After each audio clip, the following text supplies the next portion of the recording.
Hello my beautiful people of the world, welcome to my channel, or welcome back to my channel, but probably welcome. If you are new here, thank you for joining. We talk about all things conspiracies and spooky, chilling, unsolved mysteries on this channel. If you are not new here, thank you for joining as always. I appreciate you so much. If you are new here, go ahead and hit that subscribe button, please. For me, it is free, okay? It helps me out so much. And I would like to say that I've been missing a couple videos recently. I've been having some technical difficulties, okay? It happened. But we are back, and we are better than ever. Well, at least better. I don't know about than ever. But without further ado, let's jump right into today's video. We are going to be talking about 5 urban legends that hold some truth to them because of different sightings that people have actually seen. So let's jump right into it.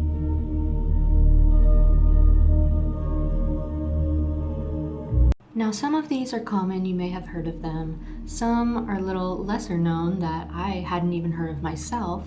But the first one is a pretty common one that a lot of people know, and that is the legend of the Hat Man. Some people also call him the Shadow Man. He's one of the most well-known and creepy of the paranormal legends, but what makes this one crazy is that so many people who have never met each other have reported seeing this man. Now, the Hat Man or the Shadow Man is a tall, shadowy figure, basically just a silhouette of a man, and he's known to be wearing a top hat with some kind of trench coat, and he's usually seen standing in doorways, corners of your room, by your bed at night. He doesn't seem to have a face, just a completely blacked out silhouette, and known to bring on this feeling of fear or dread when he's nearby. And again, what really makes this one interesting is the fact that thousands, probably hundreds of thousands of people have seen this man, again, without knowing each other, from all over the world, okay? And a big reason for that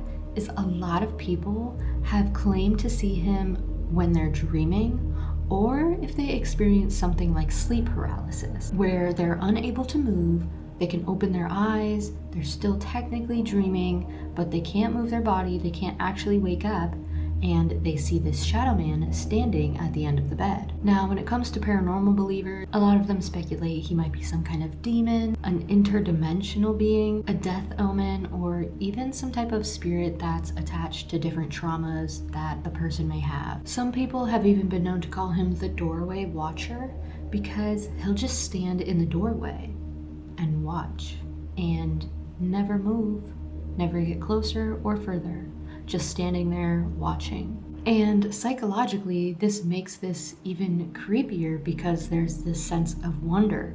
Why is he here? He doesn't say anything, never speaks, just stands and watches you from a distance. So what does he really want? Now, psychologically, there's a lot of reasons why the Hat Man, compared to some other creatures that we will get into here in a minute, feels creepier is because a lot of his features are human shaped, and he always appears in ways where you can't really do anything about it. It's not like you see this guy and you can just run away from him. Most of the time, you're stuck there. If you're someone who's experiencing him through some kind of sleep paralysis or in a dream. A lot of people even say if you do see him in a dream, that's not sleep paralysis. You should not run away and you should not run towards him, but to just simply let him watch and be there.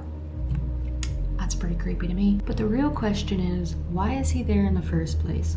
Why do so many thousands of people claim to see this same exact man in their dreams, whether it's sleep paralysis or not? Even some ghost sightings when people go ghost hunting. Will we ever actually know what he's there for? I'm not sure, but if you ever see him, maybe you could ask him for me. Or don't. It's probably not recommended. The next urban legend on the list is that of the Mothman. The Mothman is a little lesser known, but it's still a very famous paranormal legend, and it's tied to a real town and real witnesses and real tragedies. The legend began in Point Pleasant in 1966, and multiple people had started to report seeing a huge winged humanoid type creature. Most descriptions say he was 6 to 7 feet tall, with a gray or blackish body, massive wings, capable of flying extremely fast, and glowing red eyes. Now, one of the most famous encounters happened November 15th, 1966. Two young couples were driving near an old TNT munitions area in Point Pleasant, and they claimed to see a man-sized bird with glowing red eyes. And according to the report, the creature lifted off and started chasing their car. And obviously, newspapers quickly picked up this story. And this is where the name the Mothman actually came from, because of a news reporter who was inspired by comic book names like Batman, and earlier witnesses had just been calling it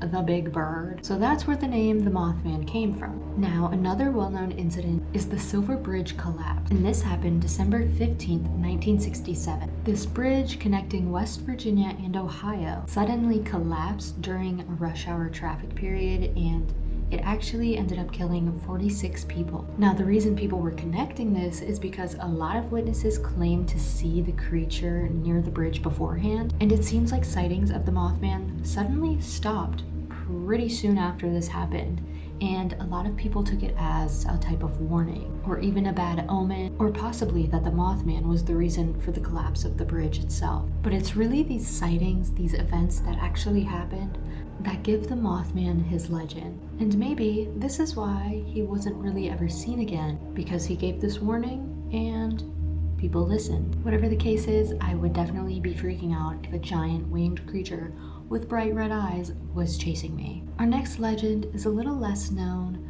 and that is the Flatwoods Monster. Now, the Flatwoods Monster is an interesting one. It was witnessed by multiple people and happened during the UFO panic in the 1950s. And unlike a lot of stories, this came from a specific night where multiple people witnessed this at the same time. And it ended up becoming national news almost immediately. So the original encounter happened on September 12th, 1952, where several kids in Flatwoods started seeing shining glowing objects across the sky and end up crashing into a nearby hill. Now, the group of kids that witnessed this crash ended up going and grabbing more people, including a National Guardsman, and they all went up to investigate what happened. And what they reported seeing was a pulsing red light through some thick fog, a horrible metallic or almost even sulfur smell, and then that's when they witnessed a creature standing in the trees. Now, the witnesses generally described this creature being around 10 to 12 feet tall, glowing red and orange eyes, a bright red face, a dark green and metallic looking body, claw-like hands, and what I think is the most interesting part, its head was in the shape of a spade. I don't even know what to make of that. But the witnesses also reported this creature not necessarily walking, but more just gliding and hovering, almost like a ghost would. But it is interesting because the reason that this remains so memorable is because it's not like any other creatures. It was almost robotic or alien-like. And some of the later reports even mentioned that some of the witnesses experienced some irritation in their throat, in their chest, some of them feeling nauseous, and some of them even actually getting sick. And during this time, there was a major UFO craze, so this immediately got picked up by newspapers and radio stations. The case even became connected to Project Blue Book, which is the US Air Force UFO investigation program. That just tells me there must have been some kind of truth to this, or at least enough evidence that it was worth investigating further for them. Now, obviously, a lot of people have brushed this off, some people saying it was just a man in a suit, or even some kind of owl creature, but those that witnessed it would say otherwise, and that this was one of the craziest and weirdest and maybe even strangest alien encounters they had ever had. Next on our list of legends is one you have probably heard of, a very well-known one known as the Jersey Devil. Now, this legend is one of the most famous because this one has actually been around for about 300 years. And this legend is centered around the Pine Barrens, which is an isolated region in New Jersey filled with swamps, foggy roads, abandoned areas, and if you ask me, the perfect sighting for something like this. Now, the original story began in the 1700s from a woman called Mother Leeds, and according to the legend, she had 12 children already, this being her 13th, and because she was overwhelmed during pregnancy, it was said that she laid a curse upon this 13th child and said, "Let this one be the devil." Okay, and as the story goes, the child ended up transforming, gaining hooves, wings, claws, a goat-like head, and a tail, turning into this monstrous creature that we now know as the Jersey Devil. Some people say that the family was cursed, or even that the father was Satan himself, and that the mother was a witch. Now, some people believe that this legend came about because there was conflicts with the Leeds family and other locals about different occult, astrology, and religious beliefs, and that this really just started as an insult of people saying Leeds devil, just talking about the family, that slowly turned into this legend. But if this was just a name that got thrown around, then why have so many people reported sightings? And sightings that happened literally hundreds of years later. In 1909, there was a massive number of sightings in New Jersey, Pennsylvania, where they reported seeing strange hoof prints in the snow, flying creatures in the area, attacks on trolleys, and sightings from police officers and crowds in the area. Schools even got closed down, people were staying indoors, and people even went out on hunting parties to go and try and get this creature. Now, obviously, there's some skeptics that think this was just an animal that was mistaken, or just some exaggerated folklore, or even people that are deliberately hoaxing people dressing up as this creature and that it's fake. But there are obviously a lot of people in the paranormal realm that believe that this is a demonic entity or some other unknown species or supernatural creature. All I know is, whatever it is, I don't want to run into it. Our last legend is one that is not as well known, but is one of the creepiest legends, and that is known as the Dover Demon. Now, the Dover Demon is an interesting one because it happened over 2 nights with multiple witnesses, and then suddenly vanished, disappeared, to never happen again. Witnesses describe seeing a small humanoid creature, only around 3 to 4 feet tall, having huge glowing orange or green eyes, an oversized head with thin arms and legs, long fingers, hairless skin, and really no visible nose, mouth, or ears. A lot of people said he was a little gray in color and compared it to an alien, or even a pale goblin-like creature. Now, the first and most famous sighting happened on April 21st, 1977. 17-year-old William Bartlett was driving down Farm Street with his friends late at night when his headlights suddenly illuminated something perched on a wall, which he described as having glowing orange eyes, a giant head, and long thin fingers wrapped around these stones of a wall that he saw him perched on. And he was so adamant about seeing this creature, he drew a sketch of him and even wrote that he swears on a stack of Bibles that he saw this creature. And his sketch is what has become this iconic image of the Dover Demon. And what's even more interesting is later that same night, another teenager named John Baxter reported a similar encounter. He said he saw a strange humanoid figure near the road, saying it was staring at him, and he decided to follow it into the woods before he realized that he was doing something wrong. But he described it with glowing eyes and extremely thin limbs. And what's crazy is the next night, another teenager and her friend